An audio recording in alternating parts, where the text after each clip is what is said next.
Padre Todopoderoso, Creador del cielo y de la tierra, Jesucristo, Señor, que nos ha libre por el milagro del Espíritu Santo, y nació de Santa María Virgen, padeció bajo el poder del demonio.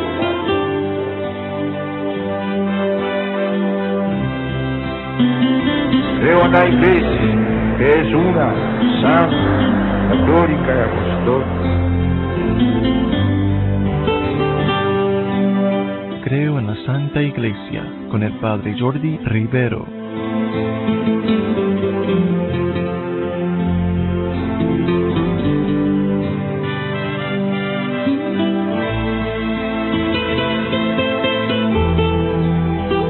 Queridos hermanos, estamos estudiando la Iglesia. Creo que todos conocemos un poquito, si no, no estarías ni siquiera ahora mirando, pero esa semilla debe de crecer, porque si amamos al Señor, queremos conocer más sobre su Iglesia. La Iglesia viene del Señor. Estamos utilizando el Catecismo de la Iglesia Católica, es este libro en el cual nos basamos, porque está basado en la palabra de Dios y en toda la tradición de la Iglesia que nos viene de los apóstoles.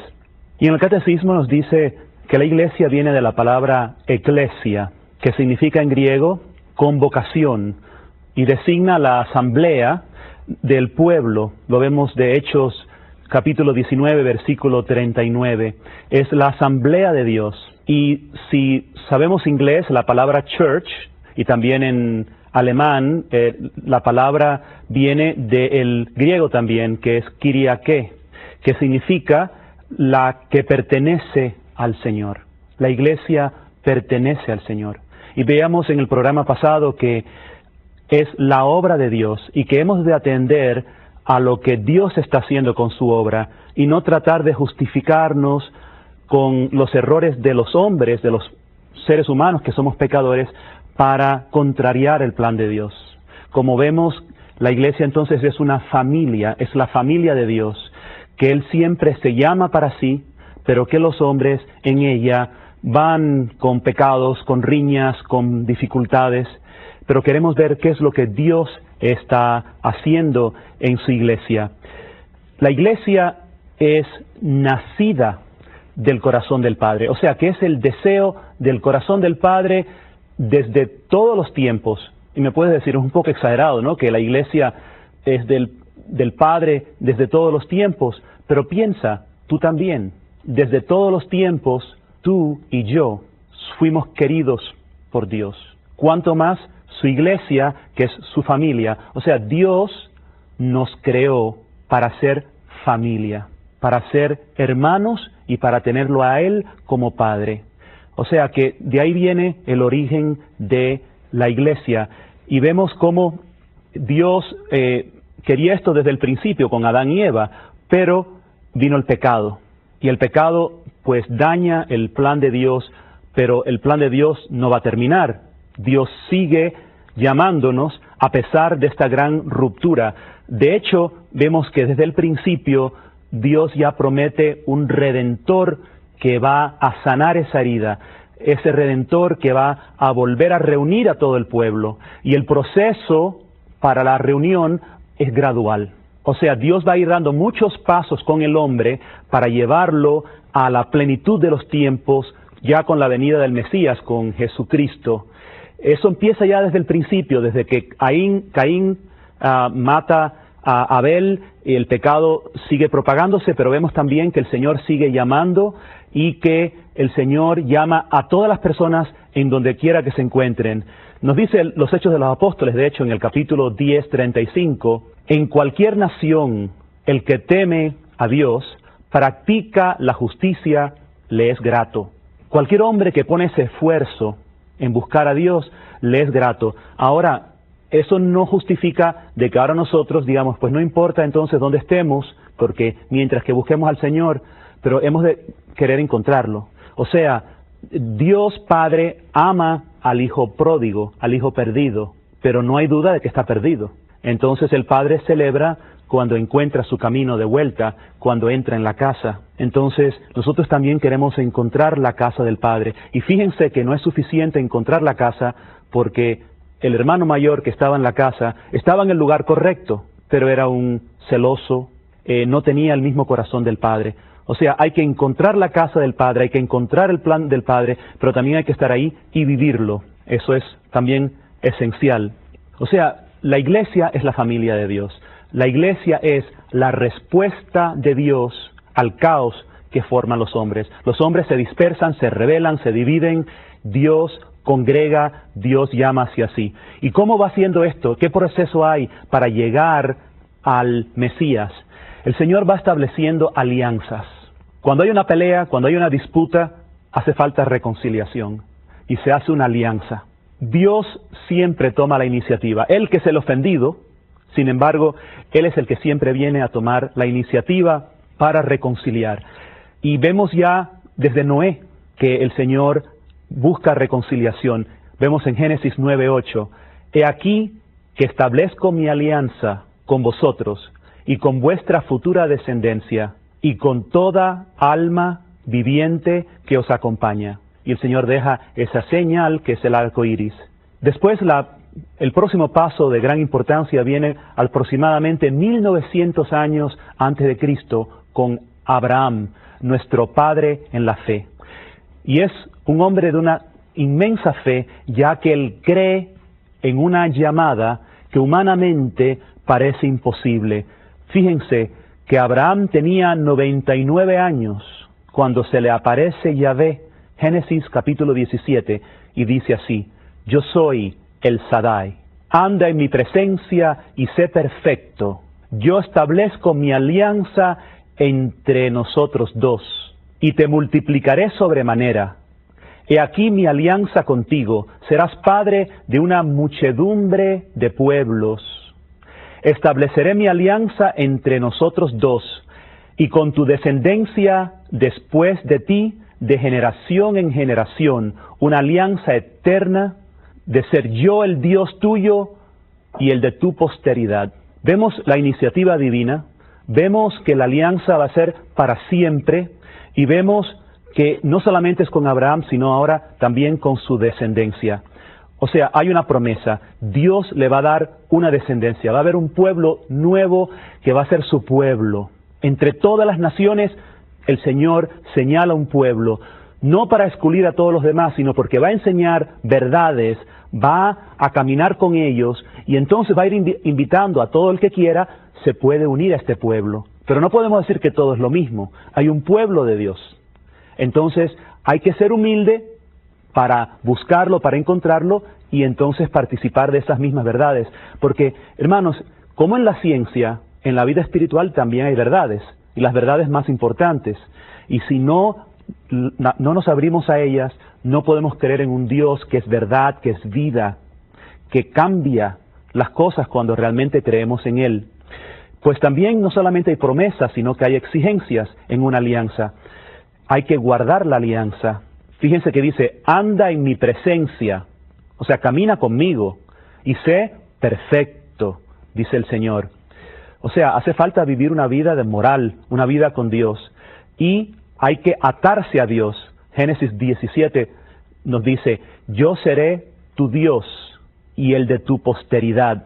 Y Génesis 12:3, en ti serán benditas todas las naciones de la tierra. Te voy a dar una verdad que va a ser para todos los pueblos, que va a depositarse en ti por ser ese hombre de fe. Dios lo bendice. Más tarde, después de mucho proceso, de muchas angustias, de mucha historia, llegamos 600 años más tarde, 1300 años antes de Cristo, a Moisés. Y en realidad es el nacimiento del pueblo de Israel como pueblo de Dios. Es entonces que se forma la comunidad santa que nos habla Deuteronomio. Es una comunidad donde esa reunión da culto a Dios y vive de acuerdo con una alianza, y se introduce el concepto del Cajal, que viene a ser la asamblea de los convocados, de donde viene nuestra realidad de iglesia. Es esa reunión que Dios ha llamado para sí, con su iniciativa, pero que requiere una respuesta, un seguimiento del hombre. Fíjense que todo esto acontece con un proceso difícil, con dificultades humanas, con toda clase de riñas y peleas, y solo si tenemos mucha atención a lo que el Señor está haciendo, vamos a seguirlo a pesar de los problemas humanos. Abraham tenía una alianza personal. Ahora ya con Moisés hay una alianza con todo el pueblo, y ya no es solamente Moisés el que tiene que responder, por lo tanto, sino que todo el pueblo se tiene que comprometer. Con Abraham había la promesa para el pueblo. Ahora el pueblo tiene que entrar personalmente en la alianza, pero no individualmente cada uno, sino personalmente, pero como pueblo. Como nosotros decimos, yo creo, pero lo decimos en comunión. Somos una iglesia que dice, yo creo. Y hay que esperar entonces ese sí de la comunidad en el pueblo con Moisés. Se comprometen a cumplir la ley que habían recibido. Fíjense cómo empezó la llamada a Moisés. Éxodo 6:6. Antes de ir al desierto, se le aparece Dios a Moisés y le dice, yo soy Yahvé, yo os liberaré de los duros trabajos de los egipcios, yo os haré mi pueblo y seré vuestro Dios, y sabréis que yo soy Yahvé, vuestro Dios, que os sacaré de la esclavitud de Egipto. Y salieron y fueron hasta aquel lugar santo, la gran montaña del Sinaí, y Moisés subió como el encargado, como el pastor. Y algunos dicen, yo tengo una relación personal con Jesús y ya. ¿Se imaginan ustedes si los israelitas hubiesen dicho eso? Tenían que atenerse al plan de Dios, y el plan de Dios era escoger a un hombre, Moisés, y él iba a ser el que iba a dar el mensaje, y todos ellos lo recibían y lo acataban. El pueblo de Dios recibe los 10 mandamientos. Vamos a ver ahora ya el mensaje en el capítulo 19 del Éxodo, con Moisés ya en la montaña. Ya habéis visto lo que he hecho con los egipcios, y cómo a vosotros os he llevado sobre alas de águilas, y os he traído a mí. Ahora pues, si de veras escucháis mi voz y guardáis mi alianza, vosotros seréis mi propiedad personal entre todos los pueblos, porque mía es toda la tierra. Seréis para mí un reino de sacerdotes, una nación santa. ¿Se dan cuenta la lección del Señor sobre este pueblo? Y el Señor le da los 10 mandamientos. O sea, hay unas cláusulas que tienen que vivir. Nosotros preguntamos, ¿y por qué la iglesia se mete en mi vida personal? ¿Y por qué la iglesia nos dice que tenemos que vivir esta moral? Porque Dios la dio. ¿Se dan cuenta que nadie en la iglesia tiene la autoridad para cambiar las enseñanzas de Cristo? La misión del Papa, de los obispos, es ser fiel a esto que han recibido y a la plenitud que ya viene con Jesús. Y el pueblo responde, haremos todo cuanto ha dicho Yahvé. El pueblo se tiene que comprometer. No es que después lo vivió siempre. Aquí viene después el problema. Pero veamos, digo una vez más, lo que Dios quiere hacer. Y que tenemos que seguir con su pueblo a pesar de que muchos fracasen. Vemos pues que Israel es la propiedad personal del Señor, que lo hizo un reino de sacerdotes, una nación santa, y que va a ser un signo para que todas las demás naciones después se reúnan en estas mismas verdades, y que el pueblo se compromete a escuchar la voz del Señor, o sea, a ser obedientes y a ser fiel a la alianza, o sea, a vivir las cláusulas, los 10 mandamientos. Ser iglesia es mucho más comprometido que decir, yo creo en Dios a mi manera y ya está. Es ser pueblo de Dios, es entrar en una realidad que funciona, que tiene vida, y para eso hay que salir de lo de antes y entrar en algo nuevo. Veremos entonces que todo esto lo recoge después la iglesia. Primera de Pedro 2, del 5 al 9, San Pedro nos habla de que nosotros somos ahora esa nación santa, ese pueblo sacerdotal, este pueblo real que el Señor se escogió para sí. Y también en la iglesia vamos a ver ahora el nuevo rito, que es la alianza con el Señor. En el Antiguo Testamento, ¿cómo se unió el pueblo con Dios? Con el símbolo de la sangre. Y la sangre se rociaba sobre el altar que simbolizaba al Señor y sobre el pueblo. Ahora es la sangre de Cristo, la nueva alianza que nos hace pueblo. Y por eso nosotros sabemos que el centro de nuestra fe está en esta alianza, ya no con sangre de novillos, sino con la sangre del Señor. Y ellos tenían un banquete. Nosotros también tenemos un banquete que es la Eucaristía. Ellos tenían un mediador, Moisés. Nosotros tenemos un mediador que es Jesucristo. Ellos tenían una observancia del día del Señor, el Sabbat.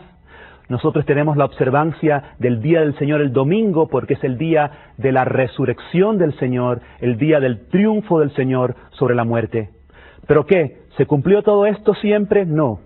Vemos entonces que el Señor envía profetas. El Señor no cierra su mano de amor y de bendición, sino que al contrario, sigue llamando al pueblo.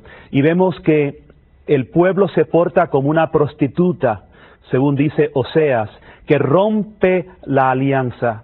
Y nosotros vemos también muchas veces que nosotros, los católicos, los cristianos, muchas veces personalmente nos portamos como una prostituta, porque rompemos la alianza. Y somos escándalo, porque muchas veces las personas ven nuestro comportamiento personal y pensarán, ¿y eso es el pueblo de Dios?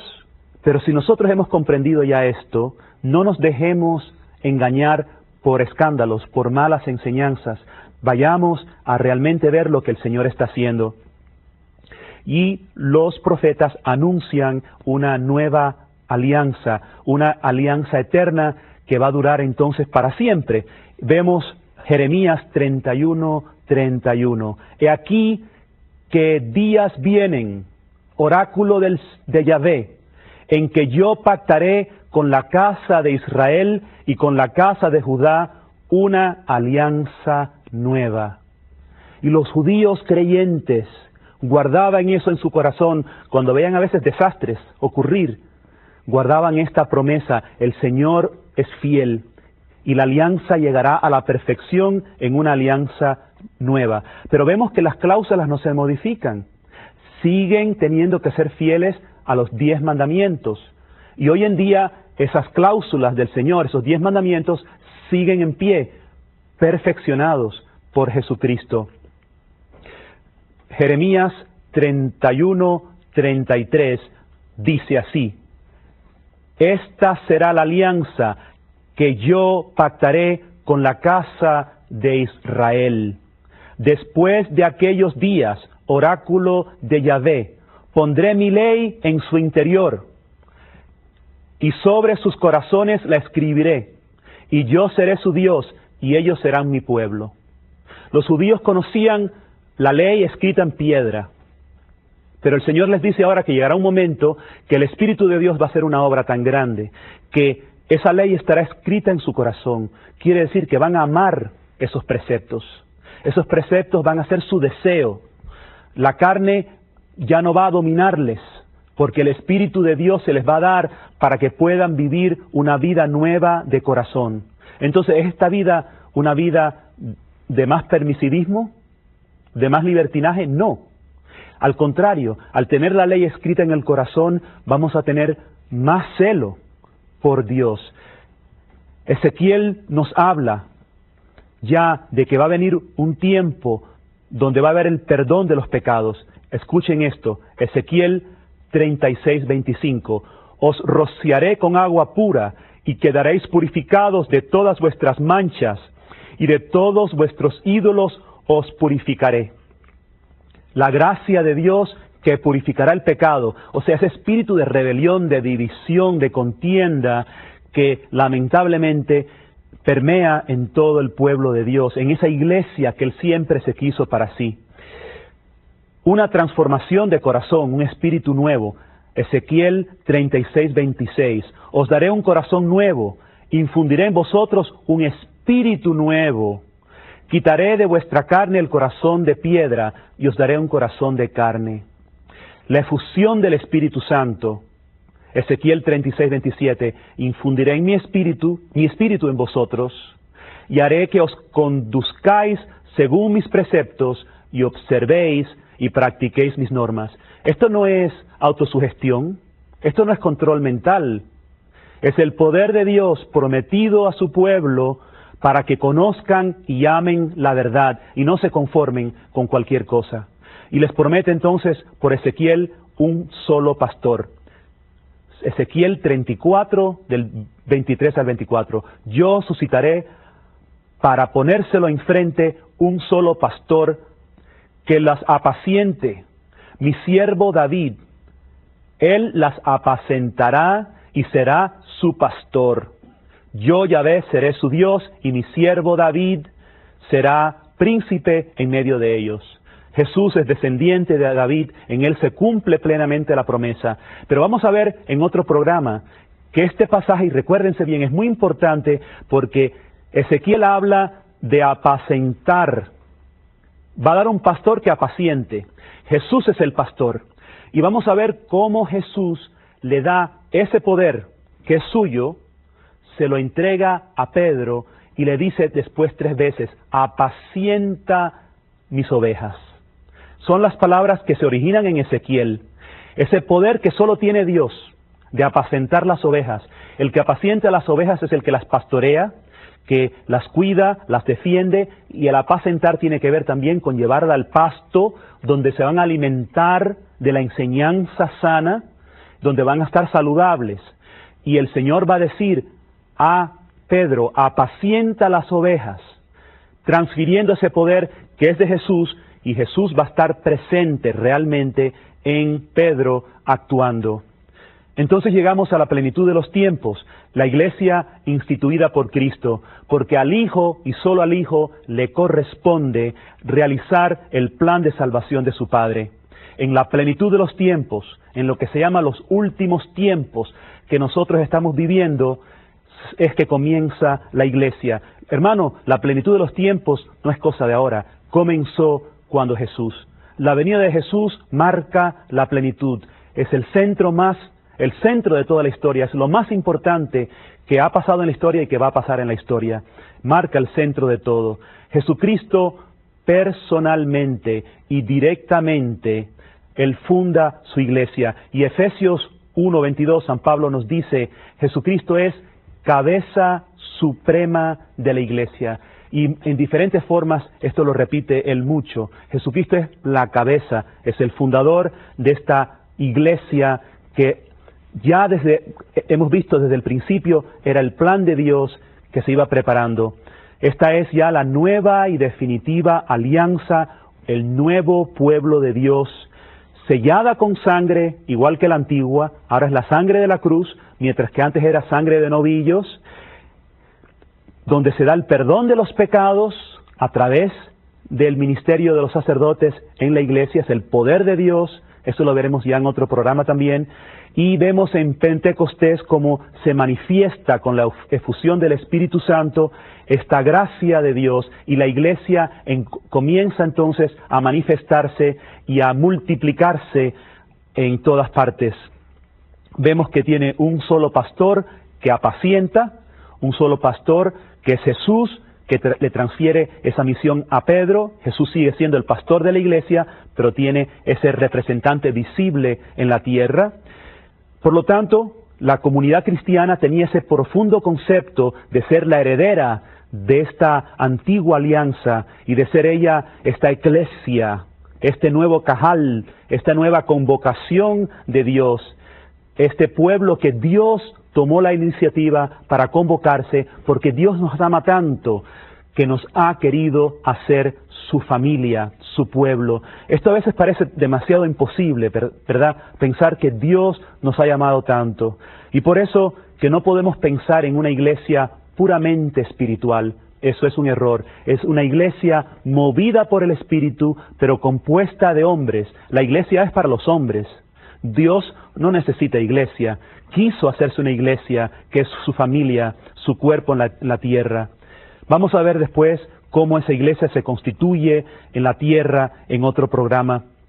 Así que sigan sintonizando con nosotros. Hoy simplemente vamos a terminar recordando los hechos de los apóstoles, cómo ya el pueblo tenía una gran conciencia de ser iglesia, y nos dice ya el Apocalipsis, que está fundamentada sobre esos 12 pilares que son los 12 apóstoles. Vemos como el Señor eligió a los que quiso para perdonar los pecados, para darnos la Eucaristía.